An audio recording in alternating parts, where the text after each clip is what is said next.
Sangat percaya firman Tuhan berkata, jalan hidupmu terlukis di telapak tanganku. Amin. Jadi kalau malam hari ini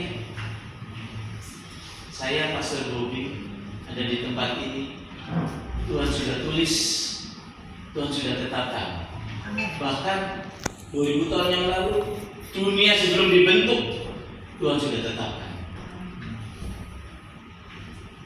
Segala sesuatu yang terjadi di bawah muka bumi itu seizin sekehendakku, kata Bapak. Jadi kalau Bapak nggak kehendaki aku ada di sini malam hari ini, nggak akan terjadi. Amin. Roh Kudus memakai saudara kita, yaitu Pak Jun, aku panggil. Dia tahu-tahu bilang, kita ibadah ya, Pak Pendeta, Pak Bobi. Di mana tempatnya? Pastor Jim menyaut, di tempatku boleh. Itu semua sudah kendali Roh Kudus. Dan saya percaya Tuhan punya maksud yang indah. Amin. Tuhan nggak mungkin tidak punya maksud apa-apa. Tuhan punya maksud. Haleluya. Saudara beruntung untuk kemuliaan Tuhan. Saudara tahu peta Indonesia kan? Dari Sabang sampai Merauke itu saya pakai mobil Innova ini, hitam ini, yang berangkat di depan Alfa ini. Dari Aceh, dari Sabang sampai Merauke, perbatasan Timor Leste. Itu saya memberitakan Injil kunjungi gereja-gereja. Dari provinsi, wali kota, kabupaten, kecamatan, kelurahan, titik-titik yang ada di peta tidak ada yang tidak saya kunjungi. Saya punya catatan, saya sudah berkhotbah 1000 kali lebih. Khotbah di gereja yang jemaat yang besar ribuan orang, kerja khotbah di lapangan, saya sudah kerja. Diundang khotbah cuma ada 10 jiwa, saya tetap khotbah semangat. Khotbah di depan ribuan orang, saya semangat. Khotbah di lapangan semangat. Khotbah di depan 10 orang semangat. Dalam melayani Tuhan saya punya target 1 jiwa bertobat, seluruh malaikat di surga bersorak-sorai. Betapa mahalnya 1 jiwa bertobat, saudara. Sampai Bapak di surga untuk keselamatan saudara dan saya, Dia korbankan, Dia berikan anaknya yang tunggal, Yesus Kristus. Saking berharganya kita, saking sayangnya Dia. Amin. Jadi saya diutus kemana-mana, saya nggak lihat, oh gereja besar, siapa pendeta, dapat amplop nanti, ya, amplopnya gede kalau tebel, kalau gereja gede. Gereja kecil yang undang, aduh minta maaf ya, aku waktunya bentrok, nggak bisa memandang muka. Ya, kita tidak boleh memandang rupa, saudara. Nah, saya mau berbicara malam hari ini adalah tentang roh fatalisme. Saudara harus mengerti apa itu roh fatalisme. Roh fatalisme itu adalah suatu paham, suatu pengertian, suatu kebenaran yang diputarbalikkan oleh iblis. 11-12. Sampai nabi aja nggak tahu. Saking cerdik dan licinnya iblis. Nah, coba kita tayangkan Mazmur 91 ayat 5-8. Saudara bisa baca di LCD. Baca dalam hati, saya baca yang keras ya. Ini KKN ini khotbahnya agak lama ya, tapi sudah diberkati, dipulihkan. Amin. Saya jamin. Amin. Kalau Tuhan tidak pulihkan, saya gantikan saudara nanti di neraka. Kalau tidak dipulihkan, penyakit saudara, pergumulan saudara, berikan kepada saya. Mau sakit kanker, mau sakit stroke, mau apa aja, berikan kepada saya. Kalau Tuhan yang kulayani dan kusembah tidak memulihkan saudara. Amen. Kenapa saya berani seperti ini, berkata seperti ini? Bukan saya sombong, karena saya mempercayai firman Tuhan 100%. Tuhan bilang gini, aku bukan Allah yang berdusta, aku Allah yang setia. Janjiku itu seperti fajar di pagi hari yang tidak pernah terlambat bersinar. berani berkata, saudara. Kalau saudara dengarkan firman Tuhan, saudara lakukan dalam hidup saudara, saudara pasti dipulihkan, saudara pasti diberkati. Amin. Karena di dalam Tuhan Yesus yang sesungguhnya nggak ada kemiskinan, tidak ada kegagalan, tidak ada kebangkrutan, tidak ada penyakit stroke, penyakit kanker, nggak ada. Sakit TBC, sakit tiroid, sakit apa lagi? Keguguran, perceraian, mati muda. Firman Tuhan mencatat umur manusia 70 tahun, kalau kuat sampai 80 tahun. Tapi kenyataan, kenapa banyak orang Kristen, banyak hamba-hamba Tuhan, walaupun menggembalakan ribuan orang, sakit stroke, sakit kanker, ya, dilubangi di sini, bernapas pakai oksigen, yang sebelah kiri dilubangi, nanti setiap makanan di blender, di jus, makannya di situ. Gembala besar. Ada gembala besar di Semarang, umur 51 tahun sudah meninggal. Jatuh, dirawat rumah sakit berapa kali meninggal. Gereja paling besar, pendeta terkenal, tapi enggak saya sebutin orangnya ya.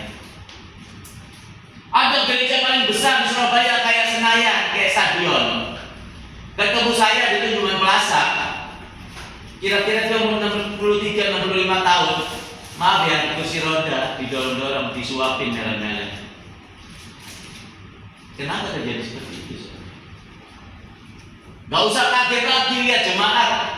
Di sebelah saya tinggal aja di kos-kosan Kembang Residen, ada seorang bapak kena stroke pita suara. Di Padang ada seorang bapak pendeta pakai oksigen di sini. Di Purwokerto banyak pendeta-pendeta sakit stroke. Iya, jadi kenapa terjadi seperti itu, saudara? Bukankah kita sudah ditebus oleh darah Yesus di kayu salib? Aku yang kaya rela jadi miskin supaya kamu jadi kaya. Bukan kaya raya punya pesawat pribadi, bukan ya. Dipelihara Tuhan, berkati. Aku yang kaya rela jadi miskin supaya kamu jadi kaya. Yang percaya. Artinya tidak ada kemiskinan, bangkrutan, kekurangan. Kalau yang sungguh-sungguh. Sesungguhnya dengan bilur-bilur darah Yesus kamu sembuh. Kenapa kau banyak yang sakit? Sudah berdoa berbulan-bulan, bertahun-tahun masih sakit. Kita harus tahu semua. Saya akan bongkar rahasia Tuhan. Coba kita baca rahasia, kelihatan nggak? Kelihatan saudara? Ayo baca dalam hati, baca ya. Aku baca keras. Demikian firman Tuhan. Engkau tidak usah takut terhadap kedahsyatan malam, terhadap panah yang terbang di waktu siang, terhadap penyakit sampar yang berjalan di dalam gelap, terhadap penyakit menular yang mengamuk di waktu petang. Walau 1000 orang rebah di sisimu dan 10.000 di sebelah kananmu, tetapi itu tidak akan menimpamu. Engkau hanya menontonnya dengan matamu sendiri dan melihat pembalasan terhadap orang-orang fasik. Ulangan 7 ayat 12 sampai 15. Ulangan 7 ayat 12 sampai 15. Saya baca keras-keras, saudara yang terkasih baca dalam hati. Dan akan terjadi karena kamu mendengarkan peraturan-peraturan itu serta melakukannya dengan setia, maka terhadap Engkau Tuhan Allahmu akan memegang perjanjian dan kasih setianya yang diikrarkannya dengan sumpah kepada nenek moyangmu. Ia akan mengasihi engkau, memberkati engkau dan membuat engkau banyak. Ia akan memberkati buah kandunganmu dan hasil bumimu, gandum dan anggur serta minyakmu, anak lembu sapimu dan kambing dombamu di tanah yang dijanjikannya dengan sumpah kepada nenek moyangmu untuk memberikannya kepadamu. Engkau akan diberkati lebih daripada segala bangsa. Tidak akan ada laki-laki atau perempuan yang mandul di antaramu ataupun di antara hewanmu. Tuhan akan menjauhkan segala penyakit daripadamu, dan tidak ada satu dari wabah celaka yang kau kenal di Mesir itu akan ditimpakannya kepadamu, tetapi ia akan mendatangkannya kepada semua orang yang membenci engkau. Amin. Amin. Saudara, Mas Ulangan 7 ayat 12 sampai 15 saya singkat begini. Dan akan terjadi karena kamu menuruti perintah-perintah dan ketetapanku, melakukannya dengan setia, maka aku Tuhan Allahmu akan memberkati engkau, melindungi engkau, penyakit sampar, penyakit menular, wabah, celaka, malapetaka yang dulu kutimpakan di Mesir, sekali saja tidak akan pernah menjamah. Bahkan karenamu tidak ada yang mundur. Firman Tuhan berkata di 1 Samuel 2, coba kita baca terus ya. Kita senang firman Tuhan ya. 1 Samuel 2 ayat 29 sampai 31. Ini kisahnya Imam Eli sama anak-anaknya ya. Demikian firman Tuhan. Mengapa engkau memandang dengan loba kepada korban sembelihanku dan korban sajianku yang telah kuperintahkan? Dan mengapa engkau menghormati anak-anakmu lebih daripadaku, sambil kamu menggemukkan dirimu dengan bagian terbaik dari setiap korban sajian umatku Israel? Sebab itu demikianlah firman Tuhan Allah Israel, sesungguhnya aku telah berjanji kepada keluarganya Imam Eli ya, menggembalakan satu negara ini, seorang beton besar, bukan ecek-ecek, bukan belasan ribu, ratusan ribu, bukan, satu negara. Jadi yang beton yang hebat. Sebab itu demikianlah firman Tuhan Allah Israel, sesungguhnya aku telah berjanji, keluargamu dan kaummu akan hidup di hadapanku selamanya. Tetapi sekarang demikianlah firman Tuhan, jauhlah hal itu daripadaku. Sebab siapa yang menghormati aku akan kuhormati, tetapi siapa yang menghina aku akan dipandang rendah. Sesungguhnya akan datang waktunya bahwa aku akan mematahkan tangan kekuatanmu dan tangan kekuatan kaummu, sehingga tidak ada seorang kakek dalam keluargamu. Amin. Maaf saudara.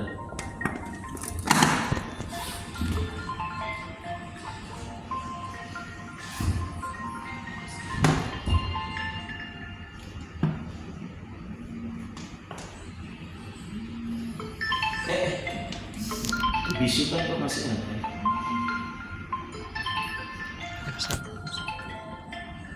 Maaf saudara. Ini sudah saya WA.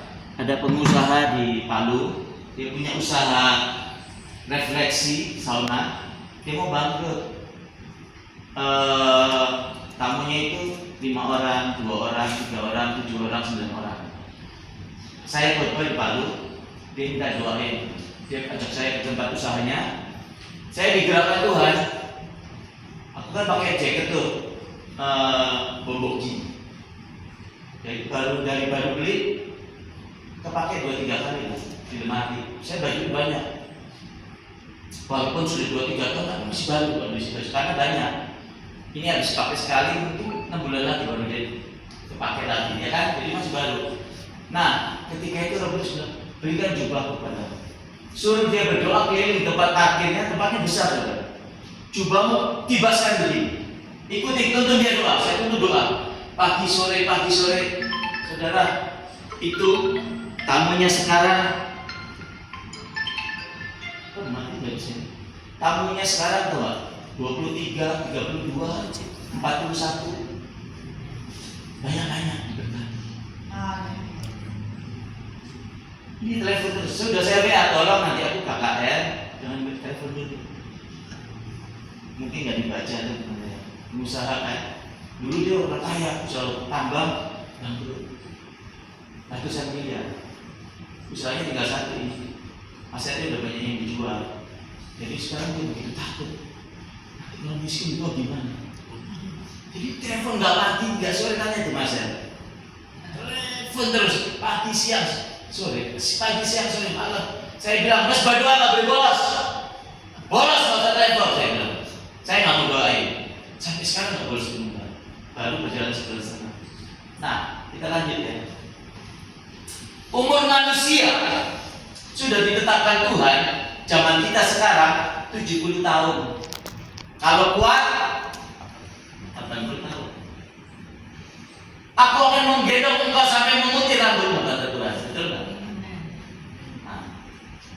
Jadi saudara, kenapa hamba-hamba Tuhan sudah menggembalakan ribuan orang sekalipun berakhir tragis, stroke, kanker? Aku banyak mendoakan mereka. Aku juga di rumah sakit. Nah, aku bilang sama Tuhan, Tuhan, aku nggak mau menjadi hamba-Mu. Aku nggak mau melayani Engkau. Nanti kalau aku umur 60, stroke kayak begini. Nanti kalau aku sakit kanker, ada matanya buka begini. Aku nggak mau, Tuhan. Katanya Tuhan, nggak ada penyakit sampai menular yang menjamah aku. Lah, ini kok banyak hamba-hamba Tuhan penyakitan. Aku nggak mau kalau seperti ini, Tuhan. Tuhan singkapkan rahasia. Dengarkan baik. Kalau saudara hidupnya tidak mau kekurangan, nggak mau miskin, saya banyak bilang-bilangan. Kata-katanya sederhana menusuk. Kalau saudara nggak mau miskin, nggak mau gagal, nggak mau jadi janda muda, duda muda, nggak mau keguguran, nggak mau sakit penyakit, dengarkan firman Tuhan. Dengarkan. Saya nggak main-main sama Tuhan. Saya hamba Tuhan yang bersumpah nggak mau minum obat, nggak mau ke rumah sakit. Gula darah saya 500/8. Saya nggak mau disuntik, nggak mau kasih obat. Saya doain orang sakit TBC sudah tidak terhitung di ruangan inkubator tertutup. Saudaranya kalau nengok pakai telepon, dokter aku mau masuk, boleh? Oh nggak boleh Pak Pendeta. Penyakit menular.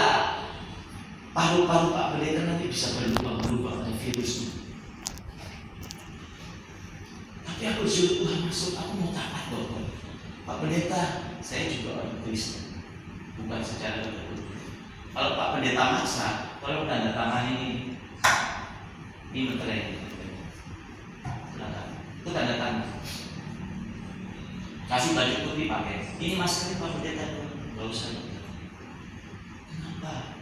Tuhan bilang ke saya buka Mazmur 91, Ulangan 7 ayat 12 sampai 15, bahwa tidak ada penyakit yang menular. Iya. Saya baru ketemu pendeta seperti ini. Seumur hidup saya baru ini saya ketemu. Silakan Pak Pendeta. Saya temani, tapi saya pakai masker Pak Pendeta. Dia pakai masker dua-dua. Dia baju putih, sarung tangan. Saudara, saya lakukan itu berkali-kali. Sudah tidak terhitung. Saya keliling Indonesia sampai ke Singapura. Orang sakit flu berapa tahun yang lalu itu ya santer ya. Demam 3 hari 4 hari meninggal. Saya mau kunjungi, istri saya bilang saya itu sayang. Kalau lu kunjungin doain orang yang sakit flu itu, jangan pulang ke rumah. Saya pikir nggak pulang ke rumah kemana? Lu nggak ketularan. Gua anak-anak itu juga saya pikir itu.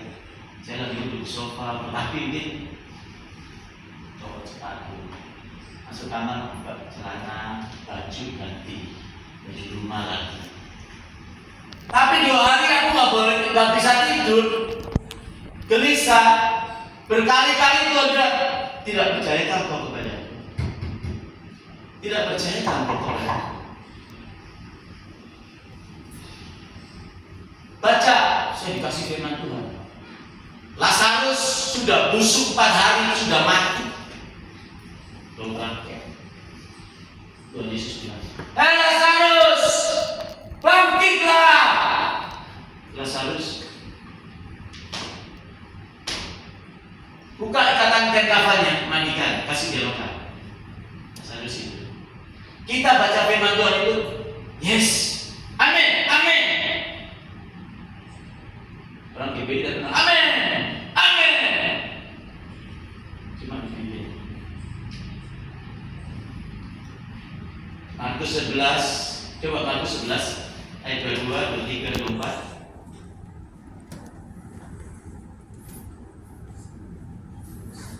Markus 11 ayat 22 23 domba. Demikian firman Tuhan. Yesus menjawab mereka. Mereka itu orang Israel, termasuk ahli-ahli Taurat. Yesus menjawab mereka, percayalah kepada Allah. Percaya yang bagaimana? Aku berkata kepadamu, akunya lebih besar. Tuhan Yesus ini yang bicara, ya, bukan nabi lagi, bukan orang siapapun, bukan. Aku berkata kepadamu, sesungguhnya barang siapa berkata kepada gunung ini, beranjaklah dan tercampaklah ke dalam laut, asal tidak bimbang hatinya. Saudara, iman itu tinggalnya di hati, bukan di bibir doang. Baca Lazarus, amin, amin, yes, puji Tuhan. Cuma di bibir. Giliran dia ngalamin sakit, sudah didoain pendeta, sudah didoain Benihin, sudah didoain Reinhard Bonke, sudah didoain Maurice Serulo, masih sakit. Mah, kita kan pom bensin kita masih ada, pikiran naik. Jadi iman bukan di pikiran, bukan di bibir. Kita masih punya showroom mobil, uang di bank masih ada berapa ratus miliar. Kita ke Penang aja lah, berobat. Pergi ke Penang habis 2,5, habis 1,5. Ada ipar saya di bulan jantungnya, dari pas jantung, hampir 1 MS. Sudah berjalan berapa tahun, ada benjolan di lidahnya. Diperiksa 2 profesor, dinyatakan kanker ganas karena akarnya seperti tembakau. Ada pendeta GBI juga Cinere, namanya Pak Andi David. Di lidahnya daging tumbuh segini, kanker ganas karena akarnya seperti tembakau. Dioperasi, putus lidahnya, nggak bisa ngomong, nggak bisa khotbah. Nggak sampai 1 tahun, kankernya menjalar ke seluruh tenggorokannya, meninggal dunia. Wajar, adik iparku waktu gembala di GBI Empang 3 takut. Bob, ini bahasa adik kakak, saya Cina Surabaya. Bob, doain aku Bob. Nangis, laki tuh nangis. Aku divonis dokter, kanker ganas, 2 profesor yang periksa, ada daging tumbuh di lidah. Doain aku kok, aku minta tolong. Ya Dek, ini aku mau pulangkan. Sabtu memang masih main basket. Aku terima telepon pas mau pulang ini. Pas sampai di mobil ada telepon. Aku mau pulang malam ini. Nanti besok kan minggu aku khotbah, ntar doain. Jangan takut Dek, percaya. Kalau Tuhan Yesus nggak sembuhkan, aku tanggung penyakitnya. Aku gantikan lu di neraka. Jangan takut. Iya Bob, tunggu ya, makasih banyak. Minggu aku khotbah, Roh Kudus mengganti aku. Saya bilang, saya katakan benjolan yang di lidahnya Pastor Andi, yang sudah diperiksa 2 profesor katanya kanker ganas. Aku katakan hari ini bukan kanker ganas. Kalau kanker ganas berikan penyakit kepada aku gantikan nanti Pastor Andi di neraka. Ada jemaat yang mengkritik, katanya saya sombong. Gak usah kaget. Waktu anak-anak Allah malaikat menghadap tahta Allah, di tengah-tengahnya ada Lucifer, iblis Satan. Malaikat nggak tahu. Tuhan bilang, hei iblis dari mana saja kamu? Menghadap tahta Allah aja iblis bisa, apalagi di gereja. Gak usah kaget, putusan jemaat iblis itu ada. Sekaget si pengkritik. Aku bilang begitu karena aku berani mempercayai firman Tuhan 100%. Dia bilang aku bukan orang yang berdusta. Janjiku seperti fajar yang pagi yang tidak pernah terlambat bersinar. Lazarus dibangkitkan yang udah busuk pada hari mati, hidup lagi. Aku percaya. Makanya aku berani bilang, kalau Tuhan Yesus gak sembuhkan, aku gantikan penyakitnya, kasih ke aku. Aku gantikan di neraka nanti. Itu nggak sembarangan. Hamba Tuhan bilang itu, mempertaruhkan nama baik. Selesai ibadah, aku duduk Aku bilang ke istri saya, kenapa gue tadi ngomong gini? Roh Kudus kan udah gak ambil alih aku lagi kan, manusia aku. Kenapa gue tadi ngomong gini ya saya? Kalau mau terjadi gue malu saya. Kita pindah di Salatiga sana saya. Gak usah ketemu teman-teman, gak usah ketemu saudara. Kita pindah. Istriku bilang, saya bilang, ngapain lo tadi bisa ngomong gitu? Aku nggak tahu Roh Kudus. Jalan waktu 2 minggu, tegang, gelisah, dan nafsu makan, kepikiran. Akhirnya deh, mau khotbah KKR di Purwokerto, 120 gereja GPDI. Ada telepon. Kenapa? Itu adikku ya, istrinya adikku. Persis di bawahku beda 4 tahun. Saya gemetar nyetir. Aduh. Berhenti sebentar, takut nabrak. Kenapa, Win? Puji Tuhan, kok. Wah, puji Tuhan, haleluya. Saya bilang, aku kan dari rumah sakitnya mandi. Ini ada hasilnya. Profesor ketiga yang periksa. Profesor ini paling lebih seniornya dari 2 profesor itu. Kutil biasa. Berikan pujian buat Tuhan Yesus.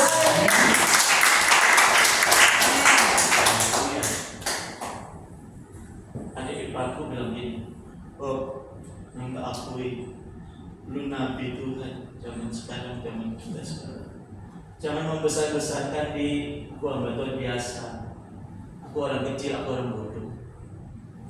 Aku nggak terkenal bapak kenal saya, nggak kenal. Aku nggak mau terkenal. KKR di lapangan di Soe mau diminta fotonya, mau pasang baliho. Ibu, aku nggak mau melayani kalau fotoku yang dipasang. Tuhan Yesus aja yang dipasang begini. Kemarilah hai anakku. Firman Tuhan temanya apa? Begitu Ibu Aluna. Saya nggak mau terkenal, biar Tuhan Yesus yang terkenal. Saya diundang mana-mana nggak berharap duit, nggak berharap supaya saya terkenal. Diundang gereja besar semangat, diundang gereja cuma 10-20 jemaat semangat. Pernah cuma 7 jemaat. Kalau secara rasional ya, undang saya dari jauh-jauh untuk 7 jemaat. Kira-kira masalah. Tapi aku bersuka cita. Satu jiwa bertobat, seluruh malaikat di surga bersorak-sorak. Lebih mahal dari masa depan. Terus terjadi mujizat. Nah,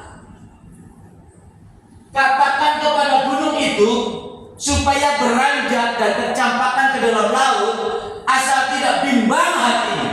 Hati iman tinggalnya di mana? Di hati, bukan di pipi. Mulutnya doang baca Lazarus dibangkitkan, yes, yes, amin. Giliran dia sendiri sakit, udah didoain nggak sembuh, udah seminggu, 2 minggu, 2 puasa nggak sembuh, lari cari rumah sakit yang hebat yang terkenal di Singapura, di rumah sakit Royal Place ya, Royal apa itu? Royal Elizabeth di Penang. Dokternya hebat-hebat, lulusan Mesir. Saudara nggak berdosa ke rumah sakit, dioperasi, minum obat, nggak berdosa. Tuhan baik. Tapi saya mau katakan, saudara sedang meragukan firman Tuhan. Kalau dibilang itu dengan alasan, saudara sedang meragukan. Nanti bahaya, jantung, mati di mana, ya kan? Seringkali dokter mendahului Tuhan. Cepat loh, kalau nggak di-bypass terlambat meninggal. Nggak ketolong lagi, jatuh. Betul nggak? Mati loh. Firman Tuhan berkata, hidup dan mati seseorang di tanganku. Masa Tuhan ngomong begini kita ragu? Burung pipit 2 ekor sendiri. Matius berapa itu ayat? Matius 10 10 ayat 29 kira-kira. Burung pipit 2 ekor seduit. Jikalau gugur ke bumi, ada burung gereja mati di depan Afan, kelindes mobil gepeng, iblis izin Bapak. Kalau Bapak bilang, nggak boleh, nggak ada burung gereja yang mati. Dia bilang ini, firman Tuhan bilang, burung pipit 2 ekor seduit. Jikalau gugur ke bumi, seizin dan sekehendak Bapamu di surga. Apalagi kamu yang menciptakan serupa dengan gambarku, kata Bapak. Rambut kepalamu pun terhitung semuanya. Janganlah kamu takut. Kamu jauh lebih berharga dari banyak burung. Persoalan, beranikah kita mempercayai firman Tuhan 100%? Aku sebelum bertobat, menyerahkan hidup kepada Tuhan, aku memuji Tuhan. Tuhan katanya penyakit nggak menular ke aku. Aku mau doain orang sakit TBC, COVID, Omikron. Saya datangin rumah-rumahnya, saya peluk. Peluk burung, saya peluk. Tuhan buktikan. Saya sehat. Amin. Saya sudah membuktikan Yesus Kristus itu Tuhan. Gak sembarangan. Saya berani mempercayai firman Tuhan 100%. Katakan kepada gunung itu. Nah ini dia tadi. Bukankah burung pipit dijual seekor seduit? Ya, catat dibaca. Lalu tadi, katakan kepada gunung itu supaya beranjak dan tercampakkan ke dalam laut asal tidak bimbang hatinya. Kita ngomong pagi-pagi ada gunung. Gunung, perintahkan ke dalam nama Yesus beranjak dan tercampakkan ke dalam laut. Saudara berbicara ribuan kali sampai bibirnya jeber, sampai berbusa. Gunung itu tidak akan berani. 1 tahun, 2 tahun, 10 tahun, 100 tahun, gunung itu tidak akan berani. Itu contoh. Kalau dokter bilang penyakitmu udah gak usah sembuh, kanker ganas. Dunia sudah mengatakan tidak bisa sembuh. Itu gunung itu. Tapi firman Tuhan bilang apa? Tidak ada yang mustahil. Amin. Tidak ada yang mustahil bagi orang percaya. Percaya yang bagaimana? Yang berani mempercayai firman Tuhan 100%. Kita orang bodoh kalau nggak berani mempercayai firman Tuhan 100%. Iblis mau bunuh burung pipit aja izin Bapak. Mau bunuh kita, nanti. Karena takut itulah yang membunuh kamu. Karena kamu ragu terhadap firman Allah, itu yang menjelakai kamu, membunuh kamu, membuat kamu gagal. Dia bilang, aku adalah setia. Aku Tuhan semesta alam, pencipta langit dan bumi. Siapakah yang mengukur matahari, bulan dan bintang-bintang? Sesungguhnya dengan hati gunung-gunung bergoncang, laut bergelora. Kenapa kita nggak berani percaya Dia? Kita ini diracun dari tanah debu, dibentuk dari manusia. Gampang buat Tuhan menyembuhkan kita, memulihkan kita. Saya puasa 40 hari ini. Saya punya pengertian begini ya. Kalau Pak Oce ke rumahku, Pak Oce minum kopi apa teh? Kopi susu Pak Bumi. Saya begini kopi susu. Saya hobinya kopi hitam. Dulu manis, tapi sekarang kopi pahit. Aku usahakan anakku habis taruh beli pisang goreng. Lalu kita ngobrol ngoceh. Kopi susu, kopi hitam sudah tersedia, pisang goreng sudah tersedia, kita ngobrol. Iya kan? Aku ngobrol dengan Roh Kudus, aku baca firman. Yes, bertahun-tahun sering puasa, kehidupanku penuh puasa, saudara. Melayani Tuhan puasa 40 hari, puasa Esther, puasa 7 hari, mau diundang khotbah puasa 4 hari. Nanti kapan lagi mau diundang? Puasa 3 hari. Hidupku penuh dengan puasa. Puasa itu gak enak, tersiksa. Lihat orang makan, wih santai banget, cuma lewat. Diundang saudara, Bob, ayo kita makan steak abuba. Ayo, aku gak mau. Istri bilang, kita diajak, aku gak mau sih, ayo. Anak mau, aku juga mau, ayo. Ya udah ya, nanti kau kopi aja. Aku puasa makan. Aku ngobrol sama Roh Kudus minum kopi. Oh, haleluya. Kopi yang masih panas. Amin. Bertahun-tahun, it's okay. Setelah itu Tuhan izinkan. Sakit lah. Gak pernah sakit mah. Kenapa ini gue saya? Pernah gue sakit mah.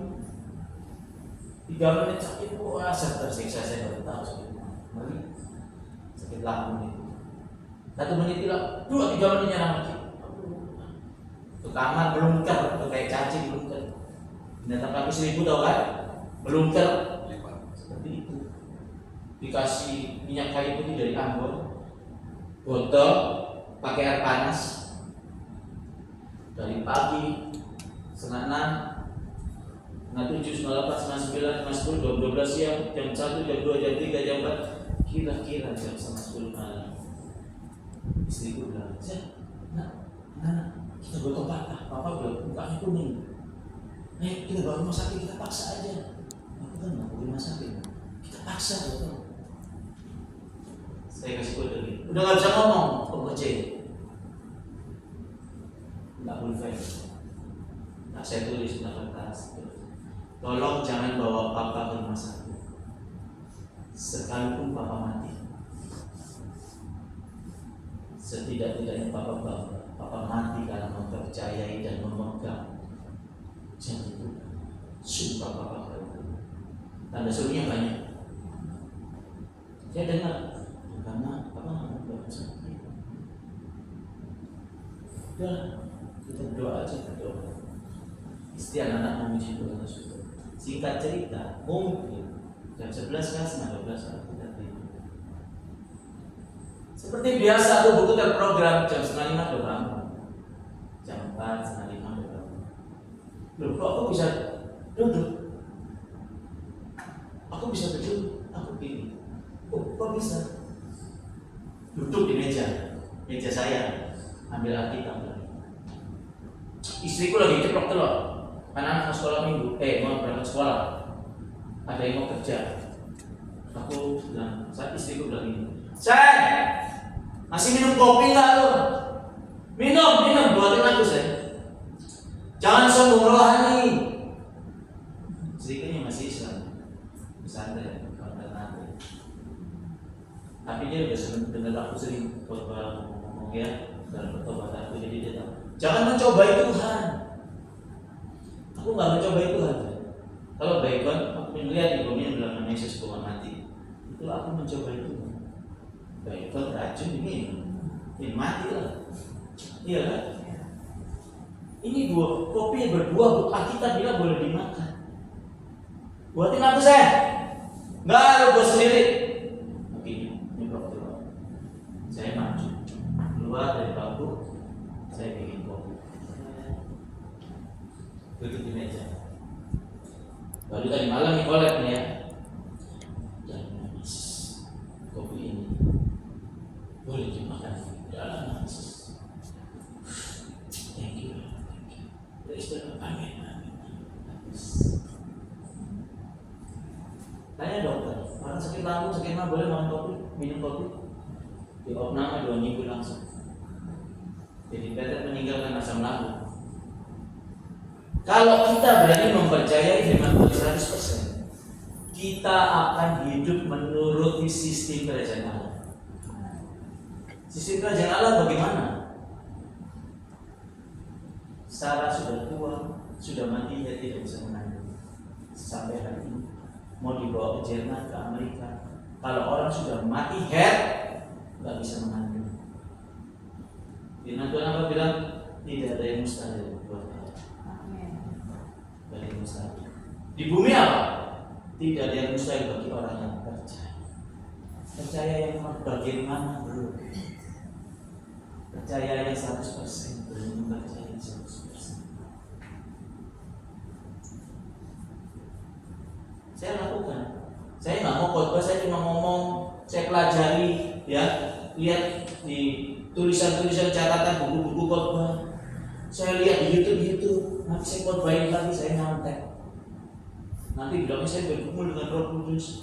Nyontek kok bergumul sama Roh Kudus. Berdoa, menyembah, buka kitab, tanya Tuhan, Tuhan apa yang ku sampaikan ya Tuhan? Dia Allah yang hidup, dia Allah yang berbicara, Allah yang bertindak.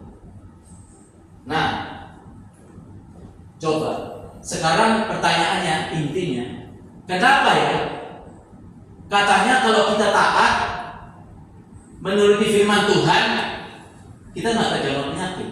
Nah, kok ini banyak pendeta-pendeta udah gembalain ribuan orang penyakitan, stroke, kanker, kenapa? Ada 3 sebenarnya. 1, perhatikan penyebabnya. 1, karena dosa. Dosa. Banyak pendeta pakai jam, beli jam 600 juta, 400 juta, pakai mobil mewah, Fortuner, Velfire, BMW, Mercedes, Lamborghini. Firman Tuhan bilang muliakanlah aku dengan hartamu. Kita buat hidup mewah.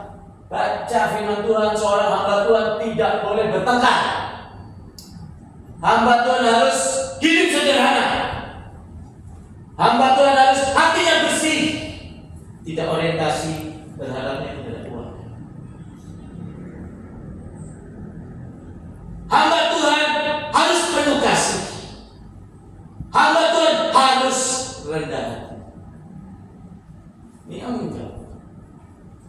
Berkati Tuhan ya, kalau berjemaat 113.000 orang, minta maaf ya, perpuluhannya nggak usah ngomong ada 50.000, 100.000 nggak usah, 10.000 aja, kali 13.000 orang, berapa coba?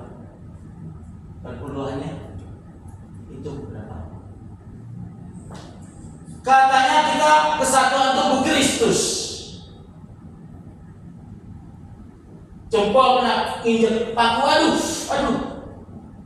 Mulutnya care, matanya tertuju kepada jempol yang kena paku, tangannya juga nolong obatin. Betul nggak? Kata firman Tuhan, kita adalah kesatuan tubuh Kristus. Hendaklah engkau saling mengasihi, hendaklah engkau sehati, sepikir, seia, sekata, hendaklah engkau saling tolong menolong, hendaklah engkau saling mendahului memberi salam, hendaklah engkau saling merendahkan hati satu dengan yang lain. Diberkati Tuhan, jemaatnya banyak, persembahnya banyak, di rumah, di Amerika, di New Zealand, di Australia, buat apa? Nggak ditempatin. Beli mobil mewah, jam 600 juta, tas ratusan juta, buat apa? Maka Tuhan Yesus bilang, aku nggak kenal engkau, si pembuat kejahatan. Firman Tuhan suruh hidup sederhana. Iya kan, makanya dibuat si pembuat kejahatan. Aku nggak kenal. Surga lah tempatnya, kayak neraka lah tempatnya. Jangan. Tuhan, aku udah berbuat demi namamu, menumpang tangan sakit dan orang sembuh. Tuhan bilang, aku nggak kenal. Bukankah aku sudah menerima upahmu ketika aku di bumi? Ada hamba Tuhan ya yang suka ngelucu, terkenal, dari nggak terkenal jadi terkenal. Kalau khotbah tarifnya 45 juta. Teman sekolahku di Gembala di Jayapura, gerejanya besar, jemaatnya hampir 1.000 orang, ngundang dia. Habis dia berapa bulan kemudian saya bilang 45 juta. Kita diajak makan di sekolah. Suaminya nggak mau cerita. Ibu-ibu itu luar biasa, dia cerita. Oh, kita udah berapa bulan kemarin hamba Tuhan si ini yang suka melucu, yang terkenal tuh yang badannya gede. 45 juta loh Pak, udah kaget. Ibu-ibu kan luar biasa itu, dia bongkar, ada yang nggak kenal. Coba, orang seperti itu masuk surga. Kalau orang Chinese bilang, bocengli, orang yang tidak tahu terima kasih, dosanya udah ditebus, harusnya masuk neraka. Yesus rela disalib, dipaku, dicambuk, diludahi, ditinju. Dia yang adalah Tuhan yang mau mati menebus dosa. Kamu cuma disuruh ke sana, ke Papua, minta upah 45 juta. Tuhan Yesus bilang, enyalang kau si pembuat kejahatan. Aku tidak kenal. Bukankah kamu sudah menerima upahmu ketika kamu dibunuh? Benar tak? Dia terima jen. Nanti hamba Tuhan itu mau dikasih PK, puji Tuhan, 100 juta, 200 juta. Mau gak dikasih, puji Tuhan. Dikasih cuma 100.000, walaupun gereja gede, puji Tuhan. Diundang lagi datang. Diundang gereja kecil, puji Tuhan datang. Amin. Betul seperti itu. Membalas. Katanya lagunya gitu. Dengan apa kan ku balas? Mau balas lagi lagu pura-pura itu munafik. Suruh khotbah kesana aja minta upah, nentuin tarif. Tahu nggak? Saya bongkar-bongkar kebusukan gereja, kebusukan hamba-hamba Tuhan. Yang satu lagi meramah. Tahun 2025 akan terjadi kesulitan ekonomi, begini keuangan, begini kamus, begini. Firman Tuhan berkata, tidak ada satu manusia pun yang di bumi yang tahu hari esok. Kenapa dia bilang bahwa tahun depan dia tahu, 2 tahun lagi dia tahu? Tapi palsu. Lihat di YouTube itu ada, bisa tahu siapa dia. Saya nggak sebutkan namanya. Ada lagi, saudara yang diberkati, berikan perpuluhan saudara, persembahan saudara sebelum jam 2 siang. Apa itu? Itu hamba Mammon, itu iblis. Saya bilang iblis, hamba Mammon. Mammon itu siapa? Iblis. Iblis menyamar sebagai apa, Bu? Ibu Gembala? Malaikat terang. Gak usah kaget. Saya bongkar YouTube ini disebar luas. Saya bertanggung jawab. Saya nggak kayak hamba Tuhan itu habis ngomong deng. Kepercayaan agama lain dikecam, di giliran dipanggil MUI langsung maaf kayak kucing kecemplung got. Saya nggak gitu orangnya. Viralkan apa yang saya foto. Saya hadapi. Saya hamba Kristus, bukan hamba Tuhan. Saya jauh-jauh nggak berada kecil. Saya dulu pengusaha saudara. 1 bulan 288 juta. Nggak bersih. Berapa hari kemarin tanya nih asisten saya, uang cuma 35.000, saya nggak ada uang buat makan. Saya nggak malu. Untuk apa saudara? Saya habis khotbah, hari kosong saya kunjungi pelanggan. Kalau pesen barang, Tuhan, ada keuntungannya. Istriku, anakku bisa makan, bisa sekolah, aku bisa membiayai penginjilan. Gak minta uang. Gak usah kaget kalau ada uang, cus habis kosong. Aku gak kaget. Kalau aku mau untuk cari benar-benar duit ya, kekayaan, saya cari 100 juta bisa. Aku gak mau lah buat gereja ini ngabisin banget biaya. Iya kan? Oh diundang ke sana, ke Jayapura, ongkos sendiri. Diundang ke Kalimantan, ongkos sendiri naik pesawat. Ke Jayapura pesawat berapa? Jakarta pesawat, Jakarta Jayapura. Pulang pergi hotelnya 500 lebih, kayak sehari. Seminggu di sana berapa? Nanti habis itu seminggu lagi diundang Kalimantan, nanti lagi diundang ke Batam. Habisin duit nggak itu? Tapi itu Yesus Kristus, semuanya dikerjakan dengan tulus dan ikhlas. Bukan uang tujuan. Aku mau melayani dia. Hidup untuk Kristus, mati adalah Tuhan. Hamba Tuhan kalau masih takut mati jangan jadi hamba Tuhan. Kita mengalahkan iblis dengan darah dan domba,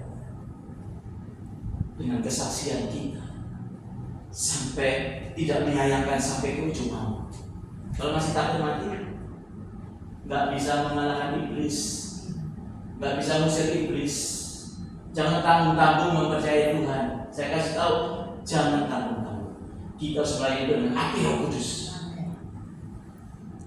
Di Jayapura, istrinya pendeta GPT Gereja Pantai Kosta Tabernakel, sakit malaria tropika plasma B, 3 hari nggak sadarkan diri. Saya bilang, Pastor Felix bawa pulang, besok kita doa.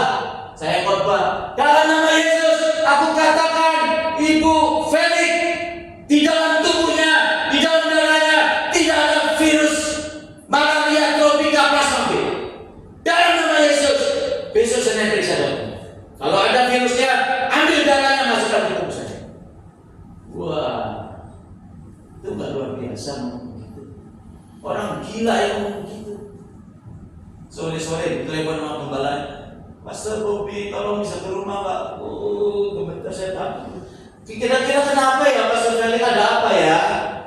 Tolong Pak Bobby datang sesegera mungkin, tolong please. Pastor Felix, kira-kira masalah apa ya? Aku datang, kenapa? Pokoknya datang. Maksudku, kalau memang masalah ini ada virusnya masih ada, mendingan gue pindah hotel. Kabur, nggak ketemu lagi ya kan? Malu lah. Saya dikasih penglihatan Tuhan. Petrus itu ada utusan prajurit orang Romawi datang. Kan orang Yahudi nggak boleh berdoa nama sembarangan. Tapi Yesus bilang, Allah bilang, apa yang aku katakan kudus, jangan kamu katakan haram.